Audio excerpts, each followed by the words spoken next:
Who is so far the most overrated players in the league?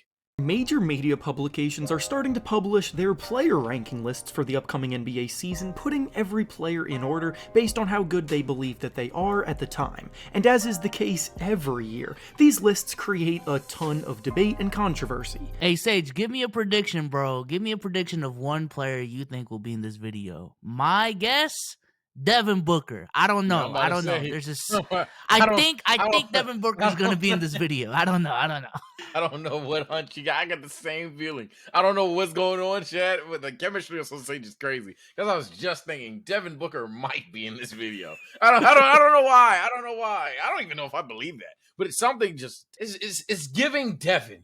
It's giving Devin right now. Today we'll be looking at ESPN's player ranking list, and we'll be discussing the 5 players that I believe are the most overrated on it. Last video I actually went through the players on the opposite end of the spectrum that I believed were the most underrated on the list, so today we're doing the opposite.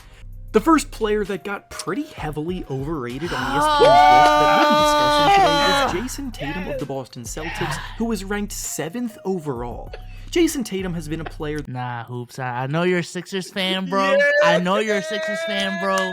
We just cook you every year, bro. This is all that is, bro. It's cool.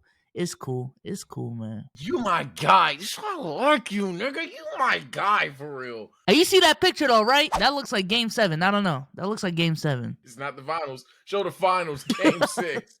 How about that? The media have been waiting to crown for years now, and over the last 2 seasons, he has begun to live up to those superstar expectations, but there just isn't a world where Tatum is the 7th best basketball player right now. We're living in it! We're living in it! Making their way to the NBA Finals this year, that much is absolutely true. This wasn't, however, a case of him carrying a heavy load, dragging his team there, and I feel like the boost that he's getting from that run treats him as if it was. The Celtics were a strong team, top to bottom, in their rotation, and everybody played their part during the run, and Tatum and Brown were the ones leading the way scoring-wise, but the players around them played a vital role, performing absolutely dominantly defensively, helping the Celtics rank as the top-ranked defensive unit for the season. Tatum is a very good perimeter shot creator, but his efficiency in the playoffs nosedived inside of the three-point arc weirdly, and his finishing ability is still a work in progress. I know the Celtics destroyed the Brooklyn Nets head-to-head, but I still don't think Tatum should be ranked higher than someone like, say, Kevin Durant, and even a player like Jimmy Butler shined brighter at the same position in the postseason. Tatum is a fringe top 10 talent, being ranked like a bona fide superstar, even though on the biggest stage in the finals, damn, who's the next player? Kind of like, damn, this is crazy. The next player that got overrated on ESPN's ranking list is Devin Booker of the Phoenix Suns, who got placed 10th overall. Booker is another very good player who I think gets a major benefit of the doubt because of how much of a well-oiled machine his Suns team is. A lot of my thoughts process here honestly relates to my thought process about Tatum just now in how he's being ranked in the established superstar range ahead of some actual superstars that have been performing at this level a lot longer on teams that aren't as well balanced as the Suns are right now. Booker, for a long time, was underrated in the league because he was the lone star on a The only thing I don't like about this list so far is if he's gonna pull the card of, like, if this player was on another team, he wouldn't be, like, viewed the way he is. I don't like that card. Like, bro, he's on the team. He's performing the way that he is. He's making the best of it. I don't penalize good players for being on good teams, especially if they're translating to wins, which for Tatum and Booker, ultimately, that's what it was. I also think in terms of the rankings, I don't think they're as heavily based off of, like, team success as you're making them out to be. Like, I think they're, talking about skill set a little bit more, statistical advantages as well. So it's not just, he put up good stats on a good team, let's rank him high. But that's just my hunch, though. I think Tatum at 7. Maybe, if you want to put him at 9, fine. But I don't think it's like a crazy overrating, if it is one. Nah, if I gotta stop trolling souls, to say Tatum at 7 is so bad he's one of the top 5 most overrated players, I feel like that's a bit of a reach, especially when that bar is 7. So you think 7 is that egregious? I can't see that one. I would say, nah, it is a common trend for rankings, and that's why I even stopped doing them, because at the end of the day, I make the same mistake that all the bad players on the bad team, you try to boost them up by virtue of, if they had this team, they'd be great, bro. Hence the Dame versus Curry, the Russ versus Curry debates that have happened in the past. So a lot of times people will do they're on a good team, but they're a good player. But if they were on that bad team, they'd probably be shit or something like that. Things of that nature. So it's annoying, but it's not something that I didn't expect in any really ranking. Building team that lost a lot. Then Chris Paul came to town, the team brought in some rock-solid veterans to round out the rotation, and they immediately became championship contenders. And I don't think all of that makes Booker individually a much better player than he was before, so we need to find the middle ground here. He's just improved, in the playoffs, the Suns were still able to get the job done improved in the first round, with Booker missing 3 games in that series. And against Dallas, Booker crumbled in both of the team's closeout games, averaging just 15 points in games 6 and 7, while shooting a miserable 29% from the field in those games. The Suns were the 1 seed and the clear better team, but Booker and Chris Paul both choked the series away, yet Booker has seemingly been rewarded in spite of this being the case. The next player on ESPN's list that I believe got pretty overrated is James Harden of the Philadelphia 76ers, who was ranked 11th overall. Any of you who have been watching my channel for a while now know how much this one hurts me to say, because I've been one of the most pro Harden guys for a while, but there's just no way to defend this kind of a ranking at this point in time.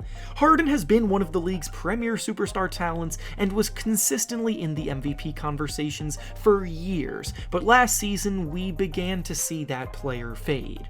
Ever since Harden's hamstring injuries that came about during the 2021 postseason, he hasn't quite been able to replicate that quick first step on blow-bys or the same separation on his dribble moves that once made him an unstoppable scoring force, and that hampered his overall production last year.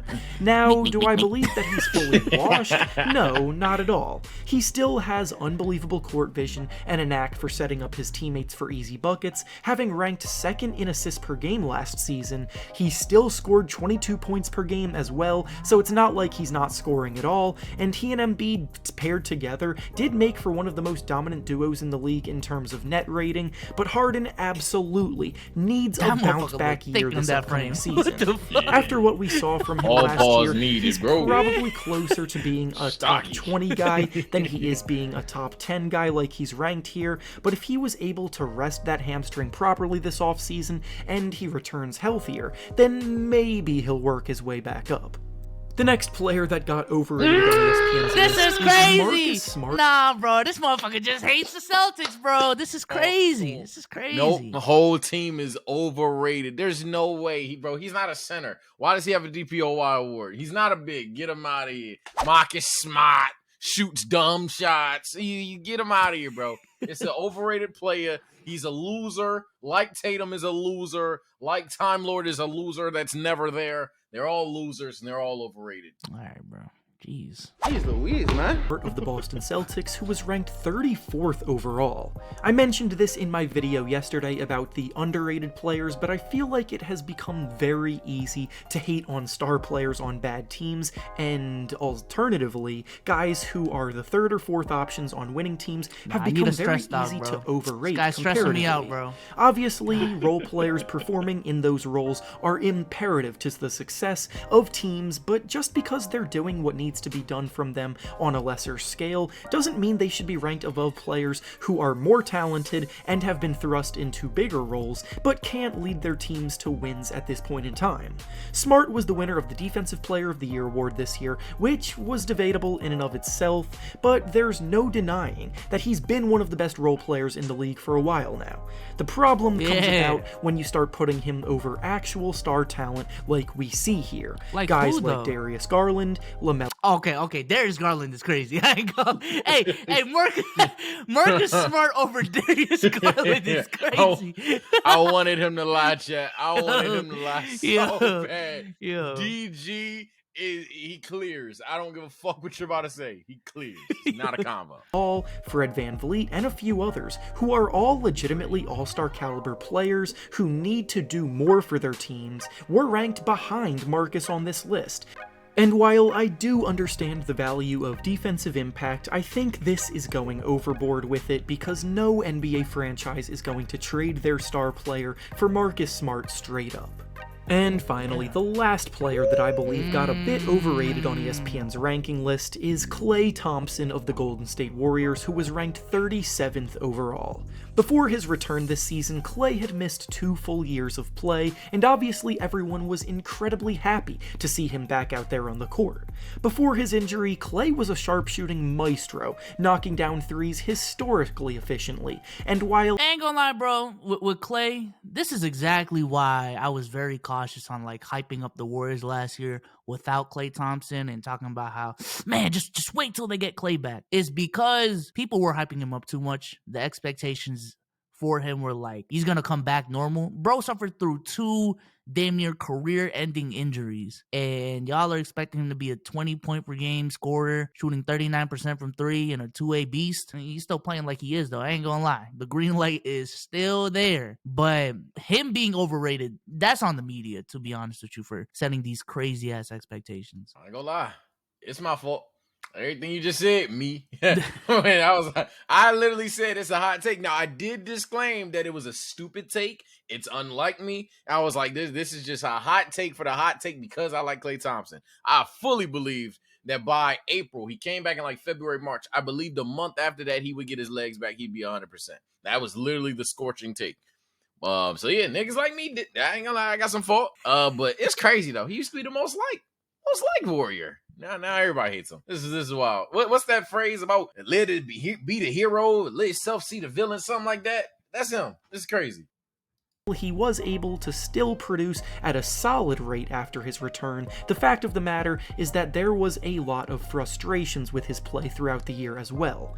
Klay averaged a little over 20 points per game this year, which is definitely good, but he shot below 40% from 3 for the first time in his career, and his decision-making was a nightmare.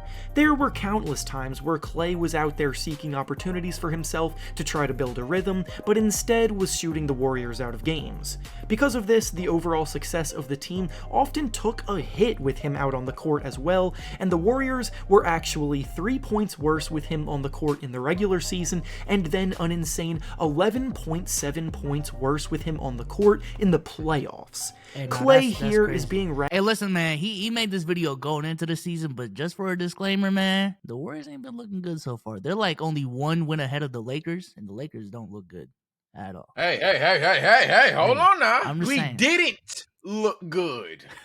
This is the second video now, pussy. I'm happy. I don't give a fuck. We look good now, motherfucker. We've looked good for 3 games. Wonder the fuck why. I like this Ham guy. You know, hey, Vogel could have did it. They didn't like him, fine. But this Hammy guy, you all right. Hey, but I'm just saying though, the Warriors do not. Hey. Oh nah.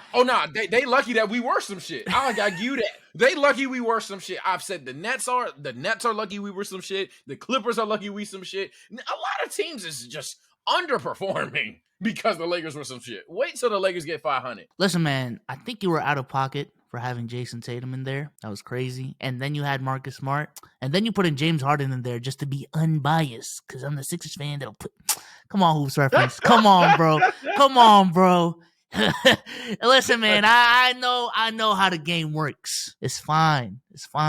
You're agenda pushing. It's fine. I had agenda push too. No, I'm just kidding. Shout out to Hoops Reference for the video, though. If you guys like this video, watch this video right here where we talked about the best players of all time that did not win a championship. And we'll catch you on the next one, man. Peace out. Peace.